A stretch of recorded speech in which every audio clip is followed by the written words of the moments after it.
ചില സിനിമകളുടെ റിലീസാണ് ഇപ്പോൾ ശരിക്കും അത്ഭുതപ്പെടുത്തുന്നത്. കഴിഞ്ഞ ദിവസം മോഹൻലാൽ തന്നെ തന്റെ മകളുടെ ചിത്രത്തിന്റെ ഒരു പോസ്റ്റർ തന്ന് ഒരു സർപ്രൈസ് പങ്കുവയ്ക്കുകയുണ്ടായി. ആശീർവാദ് സിനിമാസിന്റെ ബാനറിൽ ആന്റണി പെരുമ്പാവൂർ നിർമ്മിച്ച് ജൂഡ് ആന്റണി ജോസഫ് സംവിധാനം ചെയ്യുന്ന തുടക്കം എന്ന ചിത്രത്തിന്റെ പുതിയ പോസ്റ്ററാണ് മോഹൻലാൽ അടക്കം പങ്കുവച്ചത്. ഇത്രയും അഭിനേതാക്കളെ അണിനിരത്തിയുള്ള ചിത്രത്തിന്റെ ആദ്യ പോസ്റ്റർ കൂടിയാണിത്. ഓഗസ്റ്റ് 7 റിലീസ് ഡേറ്റ് അനൗൺസ് ചെയ്തുകൊണ്ടാണ് ചിത്രത്തിന്റെ പോസ്റ്റർ എത്തിയിരിക്കുന്നത്. ഇത്രയും നാളും അദൃശ്യ ശക്തി പോലെ മോഹൻലാലിന്റെ സാന്നിധ്യം ഈ പോസ്റ്ററിൽ കാണിച്ചിരുന്നപ്പോൾ ഇത്തവണ അത് ദൃശ്യമാക്കിയിരിക്കുകയാണ്. അദൃശ്യമല്ല, ദൃശ്യമാക്കി. മോഹൻലാലിന്റെ വരവ് ഉറപ്പിക്കുന്ന രീതിയിലേക്കുള്ള പോസ്റ്റർ. മോഹൻലാലിന്റെ ഈ ചിത്രത്തിലെ ക്യാമിയോ റോൾ എന്തായിരിക്കുമെന്നുള്ള ഒരു ചർച്ച ഇതിന് പിന്നാലെ തുടങ്ങിയും വെച്ചു. വിസ്മയ മോഹൻലാൽ അരങ്ങേറ്റം കുറിച്ചുകൊണ്ടുള്ള ഈ ചിത്രം ഇന്ത്യക്കകത്തും പുറത്തും വലിയ ജനശ്രദ്ധ നേടുന്നുണ്ട്. മോഹൻലാലും കൂടി ചേർന്നുള്ള പോസ്റ്റർ ആരാധകരെ ഏറെ ആവേശത്തിലും ആക്കിയിരിക്കുകയാണ്. സോഷ്യൽ മീഡിയയിൽ വലിയ സ്വീകാര്യതയാണ് പോസ്റ്ററിന് ലഭിച്ചിരിക്കുന്നത്. ഒരു സാധാരണ കുടുംബ ജീവിതത്തിന്റെ പശ്ചാത്തലത്തിലാണ് ചിത്രത്തിന്റെ കഥ നടക്കുന്നതെന്ന് വ്യക്തമാക്കുന്ന വിധത്തിലാണ് പുതിയ പോസ്റ്റർ എത്തിയിരിക്കുന്നത്. ആ വീടും നായുമെല്ലാം അതിന്റെ പ്രതീകങ്ങളായി കാണാം. ചിത്രത്തിൽ ഈ നായയും ഏറെ പ്രാധാന്യമുണ്ടെന്ന് വിശ്വസിക്കാം. ഒരു മലയോര ഗ്രാമത്തിന്റെ പശ്ചാത്തലത്തിലൂടെയാണ്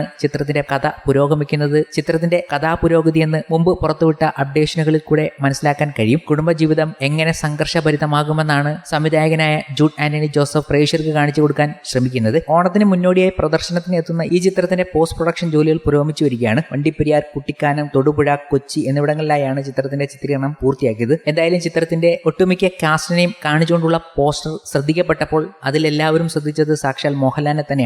ഇത്രയും നാളും പോസ്റ്ററുകൾ അവതരിപ്പിച്ചപ്പോൾ മോഹൻലാലിന്റെ സാന്നിധ്യം ഒരു അദൃശ്യ ശക്തി പോലെയാണ് കൊടുത്തിരുന്നത്. എന്നാൽ ഇന്ന് അത് ക്ലിയറായി കൊടുത്തത് മോഹൻലാലിന്റെ വരവ് ഉറപ്പിക്കുന്ന രീതിയിലേക്ക് പ്രേക്ഷകരും ഏറ്റെടുത്തു. എന്നാൽ ഇത് മാത്രമല്ല, കഴിഞ്ഞ ദിവസം മോഹൻലാൽ മറ്റൊരു സർപ്രൈസ് കൂടി തന്നപ്പോൾ അതൊരു ക്ലാഷിനുള്ള വകയും ഒരുക്കിയിരിക്കുകയാണ്. എല്ലാം കൊണ്ടും നല്ല വർഷമാണ് മലയാള സിനിമയ്ക്ക് 2026. പുറത്തിറങ്ങിയ ചിത്രങ്ങളിൽ ഭൂരിഭാഗവും മികച്ച പ്രകടനം കാഴ്ചവെച്ചതോടെ മറ്റ് ഇൻഡസ്ട്രികളിൽ നിന്നും വ്യത്യസ്തമായി നല്ല ബിസിനസ്സാണ് മോളിവുഡിൽ നടക്കുന്നത്. ജനുവരിയിൽ ചത്താപച്ച, മാർച്ചിൽ ആട് 3യും, ഏപ്രിൽ വാഴ 2വും, ഭരതനാട്യം 2വും, മെയിൽ ദൃശ്യം 3യും, അതിരടിയും തിയേറ്ററിൽ ആളെ കയറ്റിയതിൽ നിർണായക പങ്കുവച്ചു. ജൂണിൽ റിലീസായ ബാലനും ബോക്സ് ഓഫീസിൽ തരക്കേടില്ലാത്ത പ്രകടനം കാഴ്ചവെച്ചതോടെ 2026 ആദ്യത്തെ 6 മാസങ്ങൾ മലയാള സിനിമയ്ക്ക് ആഘോഷമായിരുന്നു. അതേ ആവേശം രണ്ടാം പകുതിയിലും തുടരാൻ കെൽപ്പുള്ള ചിത്രങ്ങളാണ് മോളിവുഡിലെ വരാനിരിക്കുന്ന ചിത്രങ്ങളുടെ ലിസ്റ്റിലുള്ളത്. ഇതിൽ അടുത്തതായി പുറത്തിറങ്ങാനിരിക്കുന്ന ഒരു മേജർ ചിത്രമാണ് പൃഥ്വിരാജ് നായകനാകുന്ന ഐ നോബഡി. കെട്ടോളാണന്റെ മാലാഹ, റോഷാക്ക് എന്നീ ചിത്രങ്ങളിലൂടെ ശ്രദ്ധിക്കപ്പെട്ട സംവിധായകൻ നിസാം ബഷീർ സംവിധാനം ചെയ്യുന്ന ഐ നോബഡി ജൂലൈ 9 തിയേറ്ററിലേക്ക് എത്തുകയാണ്. ചിത്രത്തിന് കാര്യമായി